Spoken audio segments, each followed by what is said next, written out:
deal with, and you get some die potential against a carry. But they go for the Arlet, which I think is completely fine as well. You have good setters, good counter engage, and it essentially tells Cloud9, hey, you can't just run into us, we have ways to shut you down. Well, with that all said and done, we do have the entire lineup coming in from Cloud9 and Falcon being out there. So, Husky, tell me what you feel. Do you think that Falcon has got that counter draft that we are looking out from them? I think what Cloud9 is looking for is a fast game, right? Like when you have a Matilda, it changes the dynamics of your draft. Look at their hero. They're not the most mobile, but Matilda makes them all mobile, and they have big tank shredders. You have Alpha and Carry. If they get a good lead, it does make FCON's life very hard, especially when they're primarily relying on Dax on this Fredrin to be the front line. Baraz makes it 10 times harder because now objectives is going to be a tough contest with the Daytona's welcome. For FCON's side, they just gotta make sure that C9 doesn't move too fast. I worry about the crowd control from the side of Falcon Esports. Definitely has got quite a lot to work around. But ladies and gentlemen, we are gonna be finally jumping into the very first game of today. Day number 1 here in Stream B. It's Cloud9 versus Falcon Esports. Yeah, I think right off the bat, we're seeing that Cold War is going to get some info on where Dax is, forces out the red tree at the purple buff. That is kind of the protocol, what you want to look at, but I also like that Kid X is trying to get priority for PX7. As an Arlet at level 1, you have incredible base damage with your Vengeance, and you just want to give as much pressure to the enemy mid laner as you possibly can, but Cloud9 able to stem the early aggression and keep this mid lane under control. So coming into looking at lane priorities all across the board, right? We're definitely gonna be expecting quite a bit of movements in the middle lane with a dual setup from the middle lane. We've got the Valentina definitely always have got great priority over many other mages out there, but having an Arlet that's just constantly in the middle lane definitely poses quite a bit of threat for the Valentina before he can just start roaming around again. Yeah, and I want to quickly point out something, right? I talked about Benny being one of the few Moscow players who just goes Inspire. Look at him. He has Inspire as his battle spell, and he did try to go for the Inspire cheese at level 1, where you just try to win the lane by man-fighting your opponent. Unfortunately, basic is not affected, so Benny, you just have to take it as it is. I can't push him out of the lane, so I'll just have to play it normally as I possibly can. All things considered, so far, whatever we've expected from both teams is true, but with Dax being found out, that means that Cloud9 have sufficient info. Falcons, they're waiting for PX7 and Royal Milk to hit level 4, and then it's about the turtle contest. With the Aurora already heading into the top lane, they want to assist as much as possible. But Cloud9, they have jumped themselves onto Kid X and showed themselves in the middle lane, allowing Falcon Esports to actually take the priority off of the Lord. But we are expecting a 4 versus 5 fight as Royal Milk immediately jumped right in with the Earth Shatter, followed by a flicker as the turtle will be taken by the hands of Boba Zane. They have came here for what they wanted, and Kid X is going to be falling down as the first blood. Falcon Esports, they are losing 3 men right off the bat. Cloud9 looks at this game smiling. Yeah, this is the worst possible opening. I mean, PX7 keeps his passive, I believe, loses the flicker, all battle spells used by the side of Falcon Esports. That turtle fight really felt like it shouldn't have gone that way. I think Falcons, you just need to give it up. Kid X has already lost his flicker. You realize that Mark QT stole the primal. So if you want to go for a couple of split pushes here and there, or you're trying to clear up the waves, I don't think that they might have that big of a problem. So Cloud9 getting themselves the early start and having the great aggression in the early game, I think that this pretty much paves the way for their entire strategy. Yeah, I mean, you're looking at a 2k gold advantage for Cloud9 just off of that first interaction, right, at the turtle fight. So that's something that I think is not too big of a lead just yet, but definitely something that Cloud9 is going to feel happy about, because all your core targets, all your core members got the kill. Mobazin got 1, Milo got 1, Mark QT got 1, and he's also sporting the MSC 2024 edition Valentina skins, which I absolutely adore. But you look at this fight, I feel like Cloud9, they want more. Yep, as Dax was hoping that he'll be able to run away, but unfortunately the final slash is just going to be connecting on Dax. But immediately after that, the Appraiser's Wrath connects. He gets his HP back a little bit, but it's not going to help too much. As Cloud9 with the guiding win, Cold World managed to bring Mobazane right out of the team fight, and they're going to be pretty much safe and sound with only a 1-for-1 trade. Not enough damage from Falcons for the second time, and that one is a lot more apparent. Dax survived for long enough, lands a 3-man Appraiser's Wrath, gives his life away, only to not have Falcons get anything in return. I believe they only took down They got Basic though. That's okay, but in the grand scheme of things, Cloud9, they're fine with it, right? The kill from Basic went over to Kid X, which you would have loved it if it went to anyone else. Even Milo is a full level ahead of Royal Milk. Second turtle is up. As we have the turtle currently going down, Dax is going to be the one that claims the credit for that. And for now, FALCON Esports, I'm pretty sure that they're going to be responding in kind, as they're just going to be focusing down on Marcuti, but Mobazane goes right in with a quick little ultimate. Unfortunately, Dax is going to be caught up in the middle of all of that. As thus, he's going to go down together with Kid X, and Cloud9 secures 2 kills and a free orange buff. Turtle taken by Falcons, but for the 3rd time in a row, not enough damage. Dax didn't even get to use his ultimate. That fight because he was gobbled by Mielo right before that, and that puts Mobazane 2 levels ahead of Dax. A tragedy for the Fredrin. This is the exact situation you don't want to be in as a Fredrin into a lineup with, Carry and Alpha. If you can't survive in a fight, you are basically ineffective. Not to mention that Mielo has been keeping his gears locked onto this Fredrin. Especially since Fredrin really plays around with HP. You really want to bring yourself down low enough to get a lot of that grey health in order to unleash that one big Appraiser's Wrath. But as we talked about it before, right? We're looking at the carry and the alpha. It's not something that this Fredrin will have all the time in the world to just bump up in the amount of HP that he have and really just play possum. He gotta have to react fast enough and really try to go for it. In fact, you see, Dax was really holding off on his Appraiser's Wrath, and only at the final seconds he tried to put it out, but a little bit too late. See, they want to fight in the jungle again. Yep, it doesn't seem like things are going to be looking very well for FALCON Esports, as the Deadlands Welcome just going to be connected down onto Dax, dying down once again, 4th time in a row. We did have the final slash that did connect onto Mobazane though, but it's not going to be that big of a difference. I don't think there's enough damage from Falcons. In fact, Mobazane, if he wants to turn, he can.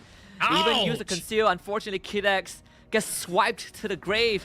Cloud9 pumping up the tempo. This is FALCON's Esports' worst nightmare. It doesn't seem like things are going to be great at all. Cloud9 with currently with 8 kills, and FALCON Esports with only 1, and they're now even going to be focusing down the bottom lane. But Benny turned things around a tad little bit. He did manage to bring the Mathilda down, but unfortunately the main guy, Basic, is still alive.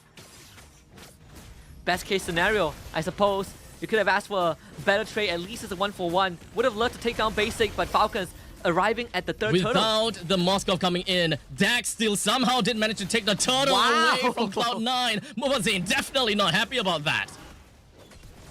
Yeah, I'm telling you, man, Dax, as much as this game is still going horribly for him, he's won 2 Red 3 fights under level compared when he went up against Mobazane. So that's something good for FCON, right? They are almost close to the 3,000 deficit mark, but all things considered, this is still recoverable for FALCON Esports. They've managed to stem the bleeding a little bit, only losing the bottom tier 1, all things considered, and Royal Milk just broke the top tier 1 of Cloud9.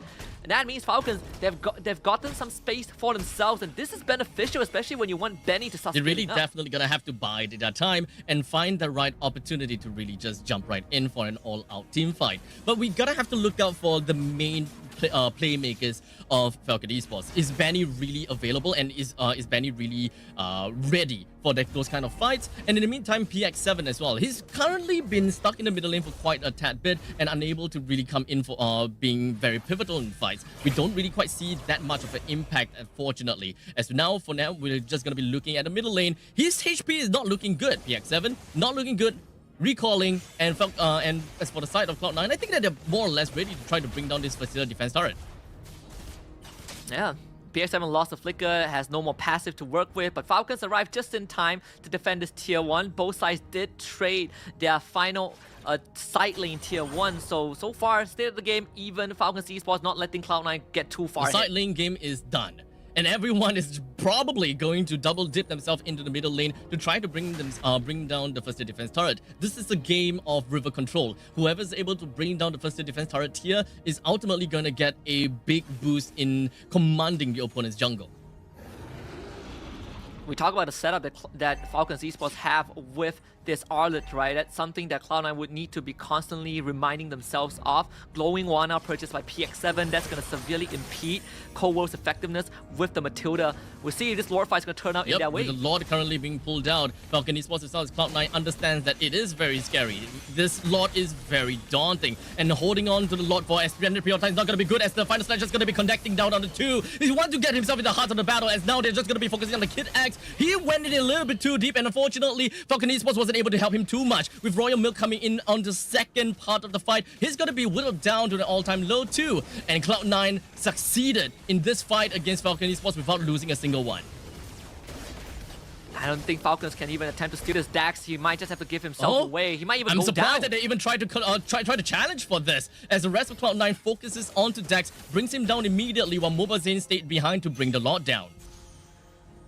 Look, I think Falcons, they gotta start cleaning up their communications a little bit. Kid X got sold out by his team. He got an incredible engage, and all he needed was PX7 and Royal Milk to press their buttons at the exact same time. But you saw the delay follow-up from Royal Milk's onwards basically allowed Cloud9 to have time to react to that engage, and the rest was history. Benny, he wanted to put out damage, but the synchronization just prevented that from happening to FCON. So the synergy from Falcons, they gotta clean it up, because Kid X, he's been getting some good sets, but his teammates isn't pulling their weight. So they always have got the great initiation, but when it comes down to following up, it's not quite that. Despite having a lineup that has a lot of crowd control coming in from the Edith, and even the Fredrin himself. And perhaps we are even taking a look at PX7. In fact, every single one of them have got a crowd control of their own, as long as they manage to get the communications up and running. So Husky pretty much got the nail in the head, right?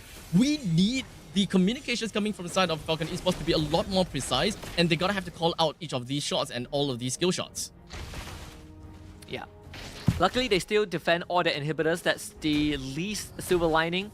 6k gold behind Cloud9 at this point in time. We know for a fact that Benny, he's going to have damage for sure. He's been able to farm up a storm this entire game, and he is going to be the linchpin of FCON as this game progresses, right? We're going to head into that late game pretty soon, but again, it comes down to whether Falcons can get that perfect set, give Benny the space to dish out the damage. Kid X and Royal Milk, you gotta start working on the synergy a little bit, because Kid X, he's been doing his job, but the rest of the team, they gotta be able to follow up. They recognize that Dax is not easy for Dax to survive in a face of basic Mobazane and Mielo, but they have an idea on how to pull it off, and it's now a matter of executing. I think that right now, even if Dax has been constantly sacrificing himself for the greater good of FCON, I think that FCON gotta have to look at another way of playing. Like, even if Dax is gonna go down, they gotta have to trade it out one way or another. Because Benny, yes, he's been farming quite a bit, but perhaps he just don't have enough of those items to really execute anyone in Cloud9 just yet.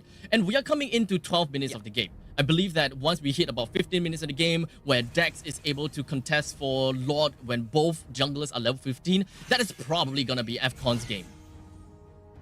Yeah. And something that I think Cloud9, RQT has been doing well as well is that multiple choices of ultimates, right? It's either I steal the Final Slash, Primal Wrath, or even I steal Aura's ultimate if FCON wants to run at me. Because Cloud9, they have the priority looking for another fight. It does seem like Overworld trying to go for the Circling Eagle, working with Milo for their guiding win. Unfortunately, it's not exactly what they wanted. Milo got stopped halfway through and wasn't able to follow Cold World all the way through. So, missed out the initiation, but that's fine. It was not that much of a fundamental Circling Eagle from the side of Matilda. So that's gonna be fine and dandy for now. Yes, well, he did hit someone with the second half of Circling Eagle, right? So the cooldown reduction did apply for Cold World. Side lanes in favor of Falcons, especially top part. FCON has set up the top lane, so this is definitely a lore that they can try and juggle, but Cloud9, they have a lot of damage to run through it if they want to. We'll see if FCON can manage to find the cash. Royal Milk and Kid X on different sides of the pit. Still trying to contest for this. Falcon Esports, they are going and raring to go. As the Dano as well just going to be connecting down on the Fredrin. Dax still manages to take the Lord for himself. Cloud9 now is just going to be going on for an aggressive front. They want to bring Dax down as much as possible, but he just immediately jumps himself forward, but wasn't able to do quite much. As Benny, he brings himself and jumps back, and he's going to be safe and sound now. Royal Milk and Dax may have went down, but they have the Lord. Oh my goodness. Dax, despite under level, constantly 2 levels behind Mobile Zane, has won 3 consecutive retreat fight. And Cloud9, they had the right idea, right? Like Mielo, he gobbled up Dax, they control him, and somehow he got the Lord for his team. Saving grace for Falcons. Sure, they might not be able to make a lot out of this, but at least Falcons have found a lifeline in this game. They only have 3 kills overall, but who cares? Benny, he's coming online. Dax really have got his eye on the prize, constantly winning in all these challenges. In fact, I wouldn't have thought that Dax would be able to win. Like, how in the world did that even happen? Probably Royal Milk jumping all the way into the 4-man probably bought them a lot of time, and probably just made Cloud9 just tunnel vision onto Royal Milk as much as possible. So every single one of these deaths definitely contributed to the cause of Falcon Esports wanting to get themselves the Lord. They did manage to bring the inhibitor turret in the top lane down to half health. That gives Falcon Esports so much more room to breathe.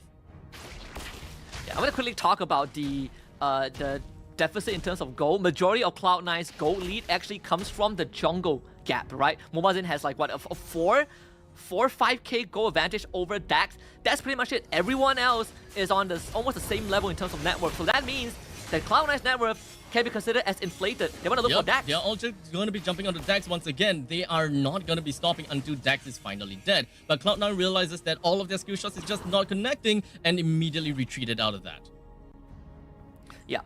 I think Cloud9 needs to start understanding that only Mobile Zane has an advantage in terms of net worth, and that is not going to matter as much at this point of the time. Everyone else on Falcons, they are keeping up. So this total kill is a bit deceptive for those who don't look at the individual net worth, which means look at Falcons Esports. They're starting to take up more space. They're starting to get a lot more confident, and that means that Cloud9, one mistake could lose them game number 6,000 1. gold lead definitely looks a lot, but how Falcon Esports is playing doesn't feel like they are playing from behind of 6,000. Cloud9, on the other hand, though, it seems like they are definitely trying to be as aggressive as they can, but in the meantime, they gotta have to show as much respect as they can to Falcon Esports, because we have mentioned before, Falcon Esports lineup is chock full of crowd control. The moment that they position themselves wrongly, that is probably going to be a game for Falcon Esports to immediately turn around on. Yeah, it's all about looking for Benny. If they can catch Benny and take him down, then Falcons just runs out of steam in an instant. Malefic Raw just got purchased, I believe, by the small scope, so he's basically decked out. Even went for extra attack speed on the boot, so Benny is all about damage. Royal Milk out of position. And does seem like he's not gonna be caught out just yet. And such, Circling Eagle is gonna be taken away. Cloud9 probably don't have a lot of utility or any skills to really catch up to Benny, which might actually be one of the main problems that Cloud9 might experience in the later parts of the team fight. The Kid X did manage to connect onto the final slash, but it's pretty much just gonna be a little bit of harassment as Benny focuses himself onto Cold Wall. Exactly what I'm talking about. No one is there to really deal with Benny as such. He's just gonna be jumping in, and he's gonna be focusing on the Mobile Zane next. Mobile Zane immediately goes right in with his ultimate and tries to go for a kill, but unfortunately, he's gonna be taken down. Benny picks up a double, while basically just gonna be continuing on to go on for a rampage. But now Benny is focusing on to kills after kills after kills, picking himself with a triple. He might want to go for Milo, but he flickers himself away. He just oh my goodness! Hoping to do something to Benny, he wasn't able to at all. MarQT tried to save his team, but Benny is just too strong. They should be able to defend his inhibitor, I think.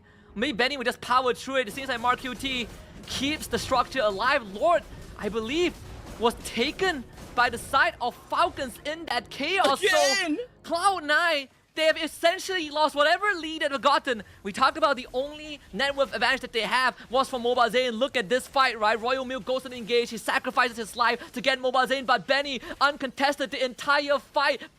He was put so far behind by Kid X, and when he rejoins the fight against Benny, he just loses out on the one timing, the Winds of Nature being used by Benny afterwards to survive that one-on-one. And Falcons have completely recovered from that early game. This right now is Cloud9's turns to experience a nightmare. The sheer discipline from the side of Falcon Esports, having the priority over the Lord and being able to just burst down the Lord with that tiny bit of health is definitely possible. However, they dragged it on a little bit longer than expected, and they forced Mobile Zane to go into a very unexpected position as he just jumps right in with his ultimate, hoping that he will be able to go in for the last hit with the Retribution. But with that all said and done, Falcon Esports did not touch the Lord at all. As such, they did manage to force Mobile Zane in the bad position, bring him down, then subsequently get the Lord for themselves and clean things up. Yeah, FALCON Esports in the driver's seat right now. Cloud9 wants to look for more. They did find Royal Milk with the help of the Daytona's welcome, I believe. But either way, net worth don't matter Not at at this all. point. We've reached critical mass. We've reached the late game for both teams. And right now, Falcons, they just gotta wait for Royal Milk to come back. But C9 doesn't want to wait. Focus on Benny. That is probably going to be the game plan for Cloud9 at this point in time. Does Mobasane want to reserve his ultimate just for Benny? Or do we want to see the Circling Eagle being reserved for Benny at all? Because with the great amount of mobility that Benny has in his kit, I think that Cloud9 will definitely have a lot of troubles just reaching out. I think Falcons, FCON have also figured out that no Daytona's welcome means Cloud9 loses basically their only guaranteed crowd control, right? Their only suppression of a sort. So Mielo misses that out. Falcons, there's so much space for Dax and Kidax to navigate around, and even Royal Milk. And again, Benny, if he's untouched, then Cloud9 is gonna have, it's gonna prepare for a world of hurt. And Basic, he experienced it in that third Lord fight where he walks a bit too far forward. Kidax basically displaces him. So that is something that Basic also needs to take into account for next Lord spawning on the top side. Even though we have the inhibitor turret at the top and the middle lane taken down from the side of Cloud9, this doesn't immediately say that this doesn't immediately say that Cloud9 is out of the game just yet. In the meantime, Dena's welcome, connecting down onto Royal Milk. He's still gonna be alive though. He does an immortality, flickers himself right out of that, and all things said and done, FALCON Esports didn't lose anyone but immortality. Yep. Both XP laners lost the immortality, but Falcons Esports gains priority off the Lord pick because top wave was pushing in. So Basic needs to deal with that. But Lord is pretty strong. Falcons Esports is going to bum rush through it, not a problem. Lord number 4 for the Myanmar representatives. And this could be the death sentence for Cloud9 if Falcons, they just need one last push. And only one inhibitor stands for Cloud9. We mentioned this in the early stage of the game where Cloud9 doesn't exactly have very good wave clear as compared to FALCON Esports. FALCON Esports is a lineup that can really play from behind very effectively, especially since we're looking at a Moskov versus a carry kind of situation. Sure, you might be able to burst down the Lord pretty effectively for this out of Cloud9, but when it comes down to the rest of the wave that's just going to be marching in, you may have a lot of problems essentially dealing with that. As such, the Lord marches in, ready to pillage everything that Cloud9 holds dear. The Deton's welcome still going to be connecting it, slams Kidax into PX9, a PX7, but it doesn't seem like it's going to do much as FALCON Esports focuses onto the throne and the core gets destroyed. FALCON Esports takes game number 1 away from Cloud9. Yeah, crystal shattered. Falcons Esports manages a incredible recovery off of the efforts of everyone, right? The adjustments from mid to late. So props to Falcon Esports on keeping a cool head. Because when you look at the first 6 minutes, you think that this is over for Falcons, right? Cloud9 was so far ahead. How did it all go so wrong? But Falcons just were able to find opportunities to readjust their gameplay and punish Cloud9 for not respecting the power spike that Falcons have. It's definitely difficult for the fans of Cloud9 to be watching this game, as they have got clearly the lead. EXP lead, gold lead and everything, but Dax just comes in to just steal everything that Cloud9 absolutely holds dear and true. And looking at EXP differences, how is he even supposed to be able to take all these Lord dances, and how is he even supposed to steal things away from Cloud9? That's not supposed to happen.